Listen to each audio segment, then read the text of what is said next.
आज की वीडियो में हम पढ़ेंगे इलेक्ट्रोपोरेशन मेथड के बारे में। तो इलेक्ट्रोपोरेशन मेथड क्या है? एक ऐसा मेथड, एक ऐसा तरीका जिसकी मदद से हम ट्रांसजेनिक प्लांट्स बना सकते हैं। तो ट्रांसजेनिक प्लांट्स किसे कहा जाता है? ऐसे प्लांट्स जिनमें के किसी दूसरी स्पीशी के एक या एक से ज़्यादा जीन्स इंट्रोड्यूस किए जाते हैं, इसलिए इनको कहा जाता है ट्रांसजेनिक प्लांट्स। अब अगर जीन्स की बात की जाए कि जीन्स किसे कहते हैं, तो जीन्स होते हैं हेरिडिटी मटेरियल या जेनेटिक मटेरियल। तो जेनेटिक मटेरियल किसे कहा जाता है? ऐसा मटेरियल जिसके ऊपर ख़ास इंफॉर्मेशंस होती हैं जो कि ट्रांसफ़र होती हैं पेरेंट्स से न्यू जनरेशन्स में। तो इसके लिए हम अपने सामने यहाँ पे एक तस्वीर ले आते हैं कि ये किस तरह का मटेरियल होता है।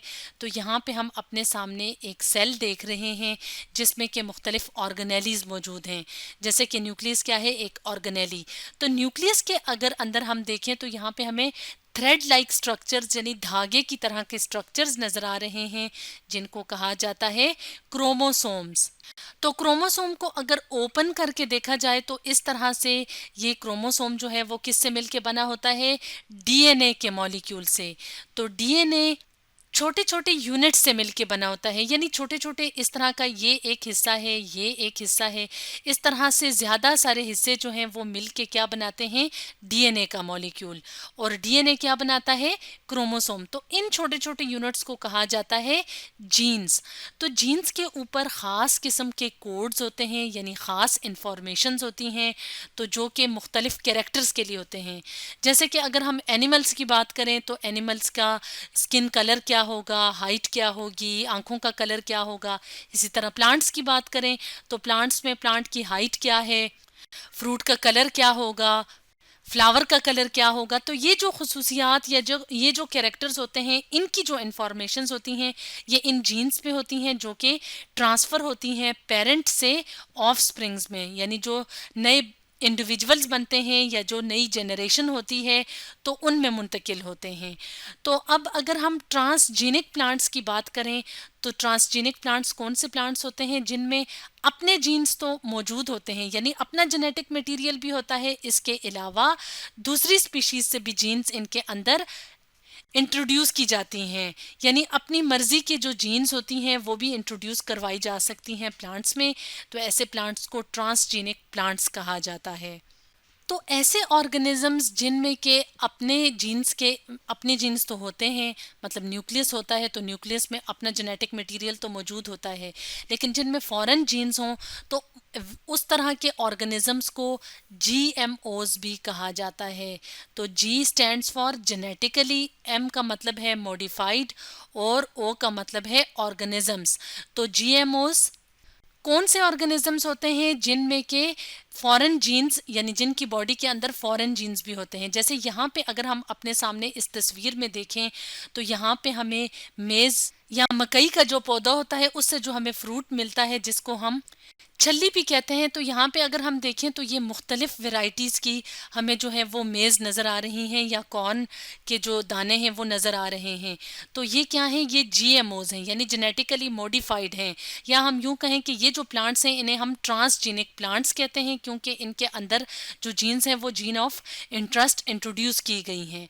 तो जो ट्रांसजेनिक प्लांट्स हैं वो क्या होते हैं? Genetically modified organisms. इसके अलावा एनिमल्स भी जो हैं वो उनमें भी जीएमओज बनाए जाते हैं, यानी जेनेटिकली मॉडिफाइड ऑर्गेनिजम्स बनाए जाते हैं।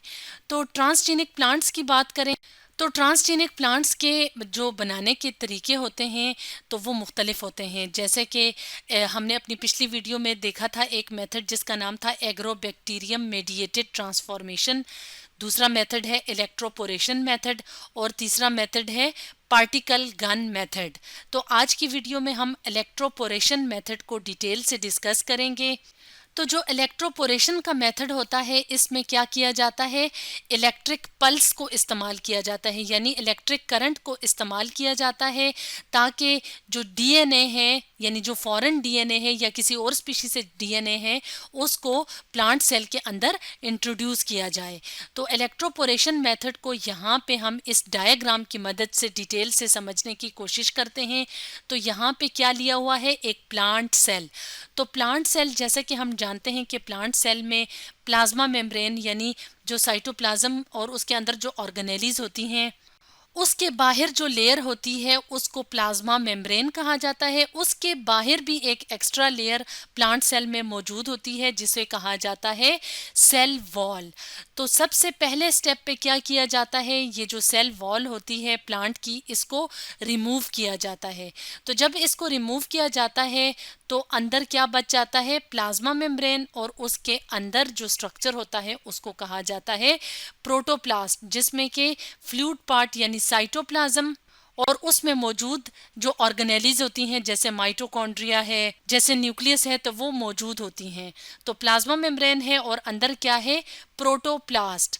अब क्या किया जाता है, ये जो स्ट्रक्चर बन जाता है, अब इसके अंदर क्या चीज़ इंट्रोड्यूस करवानी है, फॉरेन डीएनए, यानी जिसके ऊपर जीन्स होती हैं या जो हम खास कैरेक्टर्स के लिए जीन्स इंट्रोड्यूस करवाना चाहते हैं इस सेल के अंदर, तो वो क्योंकि मौजूद होती हैं डीएनए के ऊपर, तो इसलिए जो फॉरेन डीएनए है यानी किसी दूसरी स्पीशी से, फॉरेन कहते हैं बैरूनी को, यानी किसी दूसरी स्पीशी से या कोई प्लांट स्पीशी है उससे जो है वो ये डीएनए लिया हुआ है, तो अब क्या करेंगे कि इस सेल को देंगे इलेक्ट्रिकल शॉक, यानी करंट जो है वो इससे पास करेंगे। तो उसके बाद क्या होगा, जैसे कि अगर आप यहाँ पे देखें तो ये प्लाज्मा मेम्ब्रेन क्या है, अब ये यहाँ पे चेंज हो गई है, यानी अब ये परमिएबल हो गई है। परमिएबल का मतलब है कि अब अपने अंदर से ये इस फॉरेन डीएनए को गुजरने देगी। यहाँ पे अगर हम देखें तो ये क्या है, ये फॉरेन डीएनए है जो कि अब इस सेल मेम्ब्रेन या प्लाज्मा मेम्ब्रेन के अंदर से गुजर सकता है। तो अब इसके अंदर जो न्यूक्लियस है उसके अंदर क्या चीज़ आ गई है, फॉरेन डीएनए भी इसके अंदर इंट्रोड्यूस हो गया है। यहाँ पे अगर हम देखें तो ये प्लांट का अपना न्यूक्लियस है और ये वाला जो है ये क्या है, फॉरेन डीएनए। तो अब ये जो प्लांट सेल होगा, अब ये क्या है, इसके अंदर अपने न्यूक्लियस यानी अपने जेनेटिक मटेरियल के अलावा फॉरेन या किसी दूसरी स्पीशी का जेनेटिक मटेरियल या हम कहें कि जीन्स मौजूद होती हैं। तो इस तरह से अब इस सेल को फर्दर जब लैब के अंदर ट्रीट किया जाता है, इसको फर्दर जो है वो जो मटेरियल रिक्वायर होता है वो दिया जाता है ताकि ये ग्रो करे, इससे प्लांट बने, और अब जो नया प्लांट बनेगा उसके अंदर न्यू जीन्स भी मौजूद होंगी। तो इस तरह से इलेक्ट्रोपोरेशन मेथड की मदद से ट्रांसजीनिक प्लांट्स बनाए जा सकते हैं। तो स्टूडेंट्स, आज हमने डिस्कस किया इलेक्ट्रोपोरेशन मेथड के बारे में।